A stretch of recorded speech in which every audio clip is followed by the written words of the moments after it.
It's time for Real Estate 101 with the Carey Brown team from Realty Executives Preferred Advisors. Good Sunday morning to you. This is Carey Brown, broker-owner of Realty Executives Preferred Advisors, and you're listening to Real Estate 101.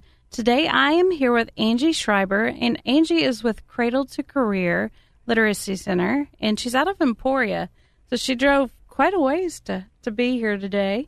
Good morning, Angie. Good morning, Carey. How are you doing? I'm doing good today. So we're going to be talking about something that's a little off the beaten path for the show. We're going to be discussing literacy issues and dyslexia. I had a friend talk to me recently about, the need in the school system to have better programs for dyslexia. Each school district has, their own different, I would assume, courses or, help with this type of thing. But Angie is here to enlighten us on how dyslexia works and what we can do to help people better. Well, I think there is one fallacy in your statement, and that is that school districts have something for dyslexia. And what we find is that dyslexia is probably the most misunderstood of all learning disabilities, because even though the word dyslexia is in the special education regulations, it's not defined within the regulations. And most of our teachers get very little training about dyslexia within their coursework at the universities. And so when it comes to talking about dyslexia with teachers, there's a lot of misunderstandings and misconceptions. And so we really don't want to talk about it. We don't want to use the D word. We just would rather talk about the general, broad definition of learning disabilities. And within that, that's like talking about cancer without saying you have a specific type of cancer. As in, well, we're just going to treat cancer, not breast cancer or colon cancer, which I find would be very disturbing if you were a cancer patient. Absolutely. So what exactly is dyslexia and how does it work? Well, dyslexia is one of a type of learning disability, and it focuses on reading. Many people think that dyslexia is seeing backwards, because children with dyslexia can reverse letters. But that is not the core part of dyslexia. Reading is a phonology problem. And phonology is a big word for sound. Think of a phonograph record, because phonographs produce sound. And reading, if we think about it in its most basic form, is no more than taking the sounds that we speak and mapping them to letters. And before we invented the printing press, there was no dyslexia because we didn't read. So we invented this learning disability when we invented reading. And what dyslexics have trouble with is taking the sounds of our language and mapping them or creating them, putting them together with the letters of the alphabet. We don't speak in individual sounds. We speak in words and sentences. But when we learn to read, we have to take the words that we speak and break them into individual sounds, or we call them phonemes. For example, if I ask you the word cat, can you tell me the sounds in the word cat? Can you? Oh, can I? Yeah. Okay, so cat would be C, except for it sounds like K. Okay, not letter names, but what are the sounds in cat? Cat. Yeah. Well, children with dyslexia struggle with knowing those individual sounds. Or another one is dog, D-A-G. And so if you can't hear those individual sounds, how do you know then to put the letter D, O, or G with those individual sounds? That makes sense. Okay. Well, it goes even further. Then we expect, as we teach reading, we take word families such as at, which is in cat, the last two letters, and we say, well, let's take off C or K and add D, and what do we get? Dat. Or let's take off D and put on F, and we get fat. And if we take off F and add we get Matt. And we take off and put on P, and we get pat. Sounds very easy for us, but our children with dyslexia struggle with manipulating those sounds. And then those are just beginning sounds. What if we take off ending sounds or vowel sounds? And to be able to read, we have to do all of that chunking. Not just reading, but spelling. Spelling is the same way. And that enables us to decode words accurately and fluently. Thank you so much for explaining that. So tell me, what would be something you would want someone with dyslexia or the parents of children that have dyslexia to know about the services that are offered? Well, I think the basic thing we want parents to know is that if they suspect that there is something wrong or if their child is lagging behind, that they know their child better than anyone, that we know that dyslexia can be identified as early as 5.5. We don't want to use the weight to fail, that children do not grow into reading anymore. We used to believe that boys and girls matured into reading. We needed to wait to first or second grade to identify dyslexia, and people still do believe that. We know that's not true anymore, that children by the end of first grade should be reading 47 words per minute fairly accurately and fluently. And if your children are not meeting these benchmarks, you really should be concerned, and the school should be concerned, and doing some kind of active intervention with your child. And that would be in the form of, say, an IEP, correct? Well, not necessarily an IEP. They could be doing what's called in Kansas, well, or any state, a Tier 3 intervention. But they should be doing a Tier 3 intervention would be something fairly intensive in a small group of 6 or less, making sure that your child is getting caught up in reading so that they are meeting these benchmarks. If you do suspect that your child has a learning disability, you can ask the school district to do an educational evaluation or a special education evaluation on your child. They cannot turn you down if you make that request to do a special education evaluation. You must put that request in writing to the special education co-op or to the district, and you have to give consent for that evaluation. And again, you're probably not going to get an evaluation for dyslexia, but you are going to get an evaluation for a learning disability. So why do you think that is? Do you think they just aren't educated enough on dyslexia, or why wouldn't the evaluation include that?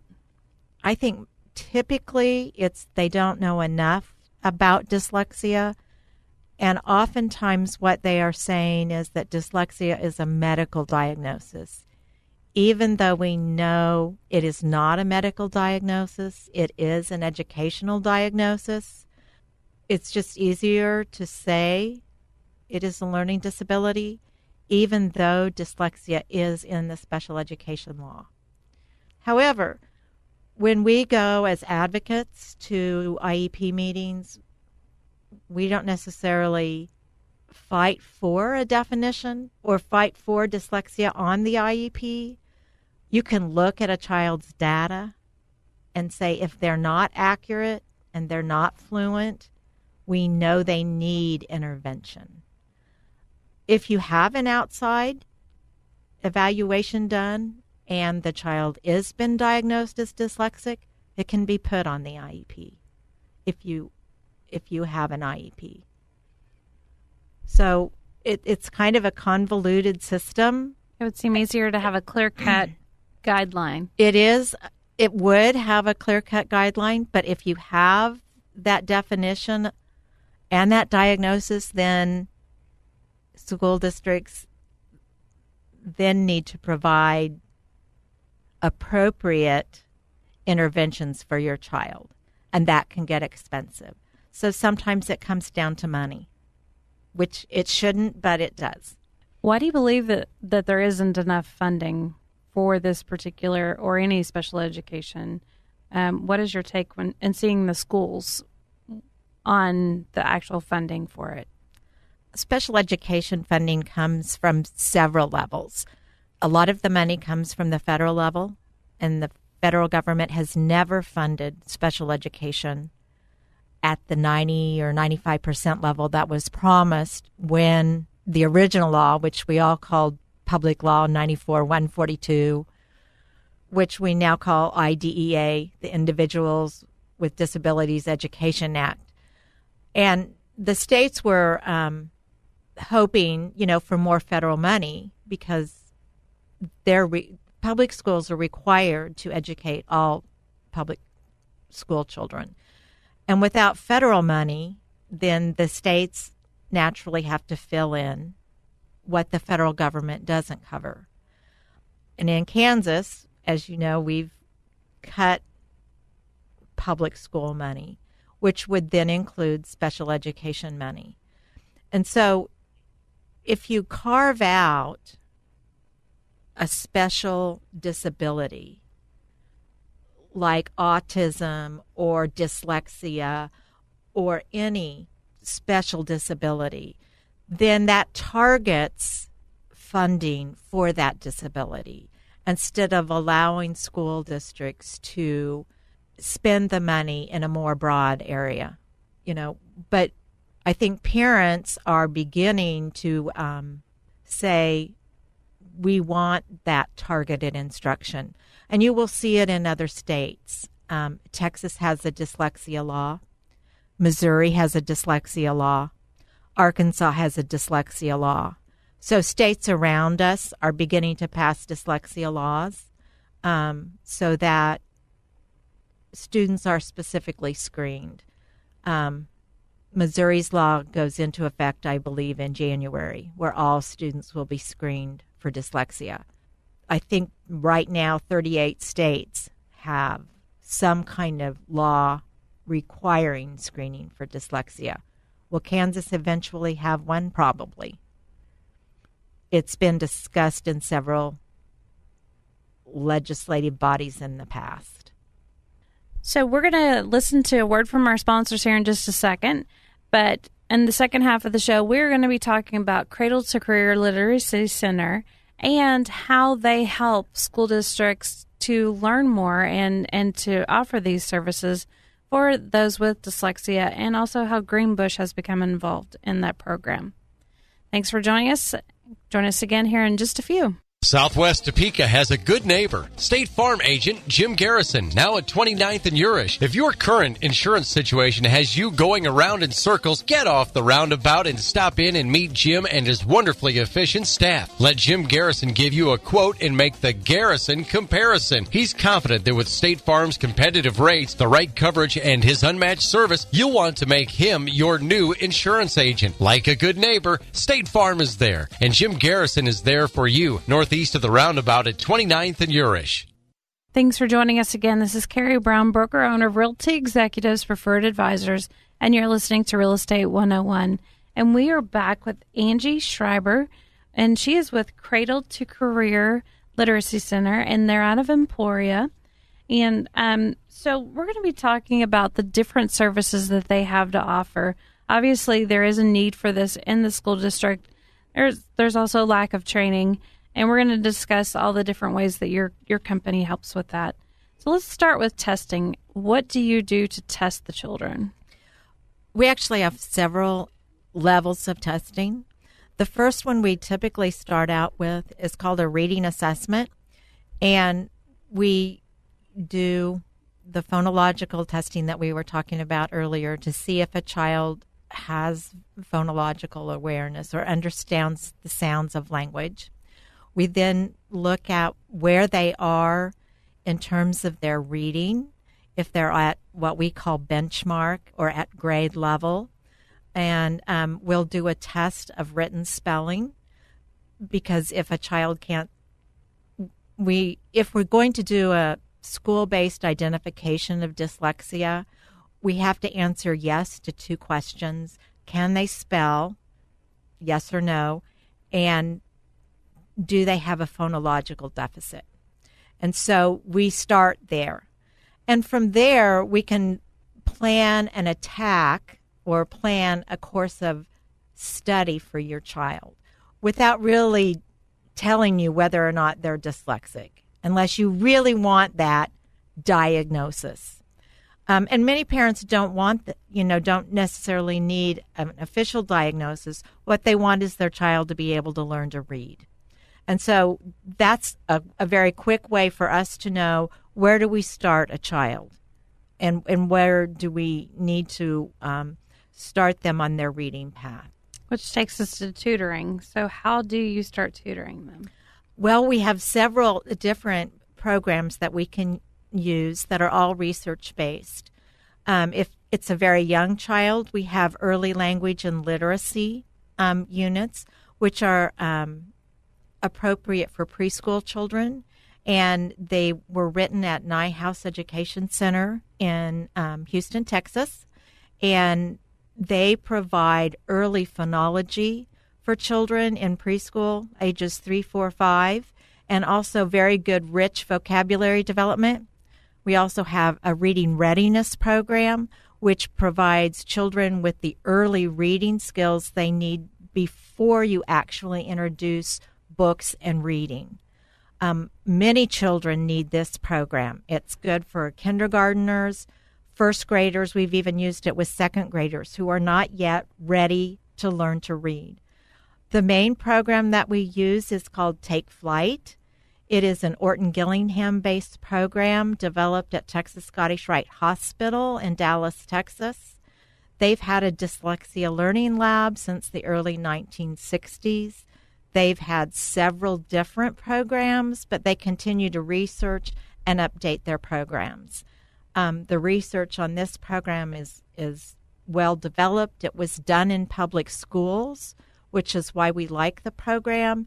And the program can be done in groups of up to 6 students, which makes it economical for public schools to do. Because we know many Orton Gillingham-based programs, which is kind of the gold standard for dyslexic students, can only be done one-on-one. And that's not economically feasible for public schools to do. Gotcha. And let's talk about the training that you guys offer. We offer training in all of these programs to public schools and also to parents if they qualify. You have to be have a bachelor's degree to enter into Take Flight. It is a graduate level program. You can get graduate level credit from Emporia State University when you complete the program. So, that program is available to teachers. We are also working with Greenbush, which is the service center for Southeast Kansas. And for those of you who are not into education, a service center provides professional development for school districts to their teachers, and we're trying to work with that service center to provide this kind of professional development for school districts. And you guys also host seminars for the parents and grandparents and educational providers.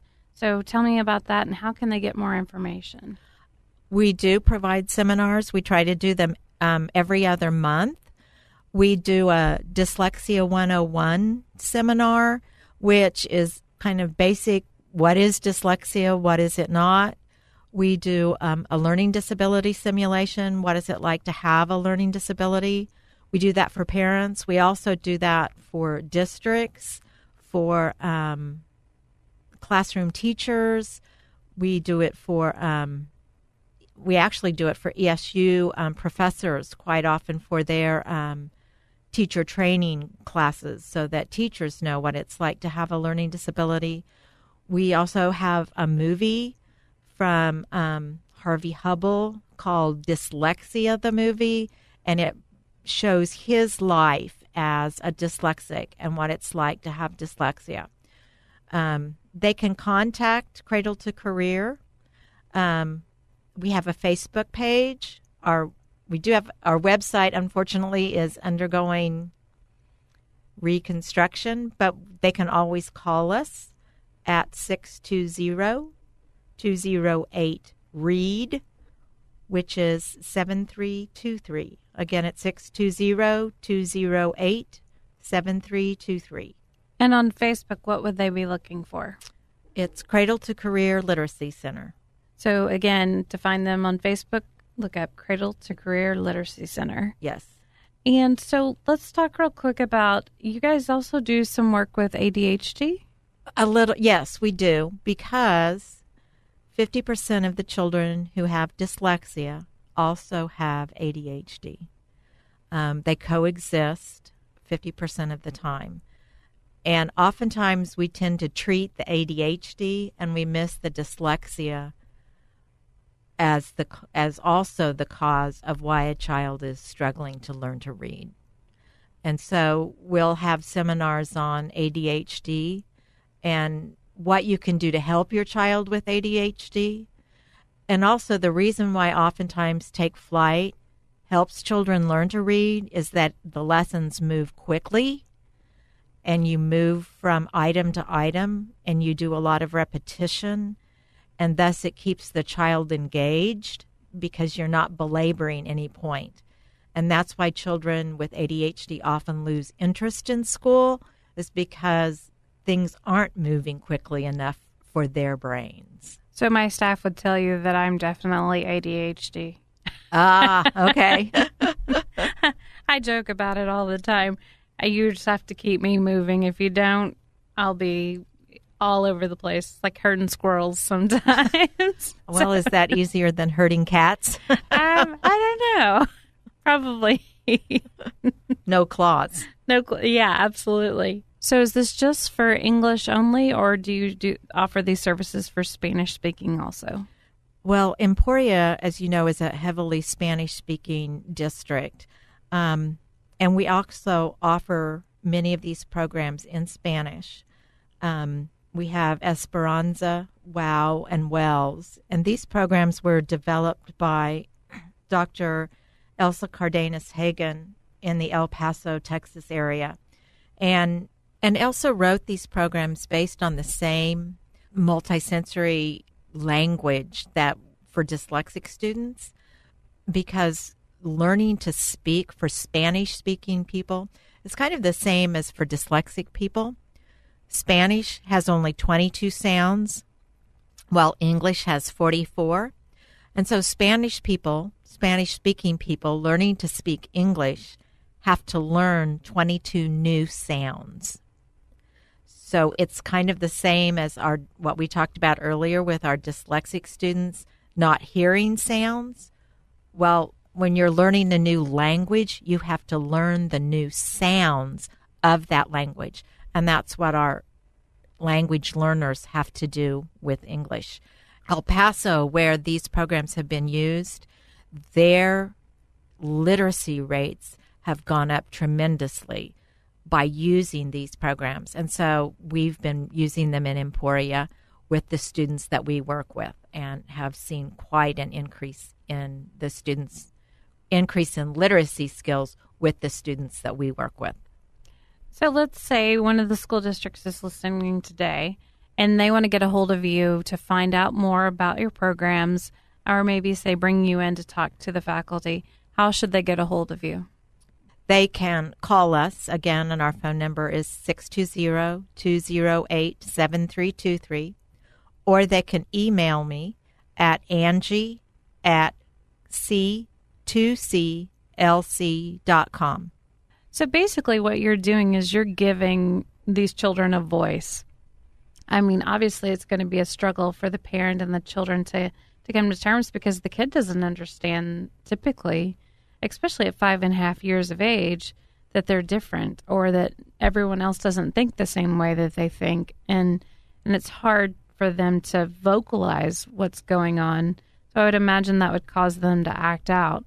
So obviously what you're doing is a huge service to help bridge that gap and to bring more fluency between the parents and the children to understand what they're going through. Definitely. I think many of these children are misunderstood. I had to learn about dyslexia because my oldest child was diagnosed with dyslexia in 3rd grade. We knew he was bright. He was articulate. He loved science. He could build anything, but yet he couldn't read a word. And people kept telling us to read to him. And I finally told the special education teacher that if I had a nickel for every book I had read to this child, I would be a millionaire. I think we have to stop thinking that if we read to children, they will learn to read. Children learn to read by being taught how to read. It's not that we shouldn't read to children. That's how my son got his vocabulary, all his background knowledge. But dyslexic children are taught to read by learning letters and sounds and how to put the letters and the sounds together, and then how to read those words fluently. And so, yes, we become an advocate for the child, an advocate for the parents, and hopefully then information for them and the school districts, because together we can solve illiteracy. And that's the only way we're going to solve illiteracy in this country, is if everyone learns to read and succeed. So again, real quick, how do they get a hold of you? They can get a hold of us on our Facebook page, Cradle to Career Literacy Center. They can call us at 620-208-7323, or they can email me at Angie@C2CLC.com. And if you're looking to buy or sell a house, be sure and give us a call at 785-213-5188. You can also check out our website. Again, we're on 4 MLSs, so we cover from northeast Kansas, all the way down to the Emporia area, clear to the Missouri border and out to Junction City. Check that out at nekansashomes.com. Thanks for joining us on Real Estate 101. Thank you for listening to Real Estate 101 with the Carey Brown team from Realty Executives Preferred Advisors. Tune in again next Sunday at 11 o'clock for Real Estate 101.